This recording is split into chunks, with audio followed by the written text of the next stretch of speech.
Well, for more on what's at stake, I'm joined now by Eric Farnsworth, Vice President of the Council of the Americas. So, Eric, is this the most significant election in Chile since the end of the Pinochet dictatorship?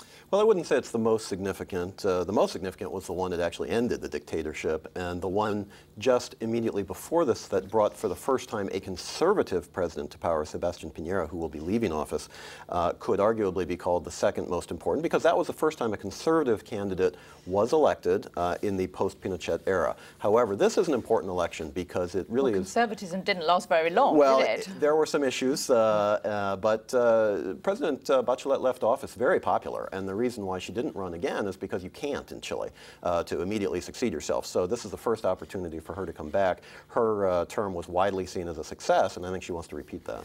And why is she looking like the front runner at this point?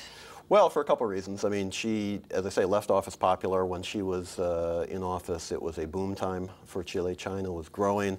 Their main export is copper, and international commodities markets were doing very well. The Chilean economy was growing. But at the same time, I think she was seen as a fresh face, somebody who was nonetheless willing to govern in an orthodox manner, had some very serious economic advisors around her, and left as genuinely regarded as a success.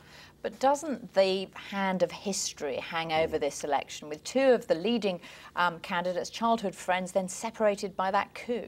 At a personal level, this is a great story, to have two families separated literally by a street. They lived across the street from each other, that really tell through their family histories the nature or the history of Chile itself.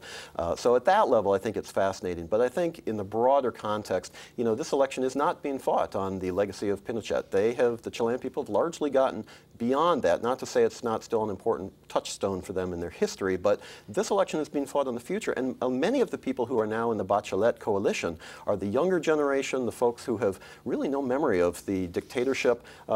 Democracy has been in Chile for 23 years. This is something to consider. And many of those young people have been out on the streets They protesting in the past few years. So how does Michelle Bachelet, if she wins, deliver on what they want? It's a really good question. I think it's the critical question. She's actually brought some of those folks into her coalition. She's expanded the coalition to the left, brought some of those folks in. But she's also promised universal or at least free college education. That takes a lot of money to pay for. So there is a question in terms of how do you pay for some of these resources. Those demands are pent up. It will be up to her and to her new government, if she's elected, to meet those. And what would a Bachelet presidency mean for relations with other Latin American countries like, say, Venezuela and Brazil? I think it'd be quite good. Chile plays a responsible role in the Western Hemisphere. Certainly Latin America generally is a very good neighbor. It's a growing economy, a great market, and she's widely respected as being somebody who can navigate between the right and the left in the Latin American pantheon of government. So I think she'd be very well accepted. Eric Farnsworth, thank you very much for joining us. Thank you.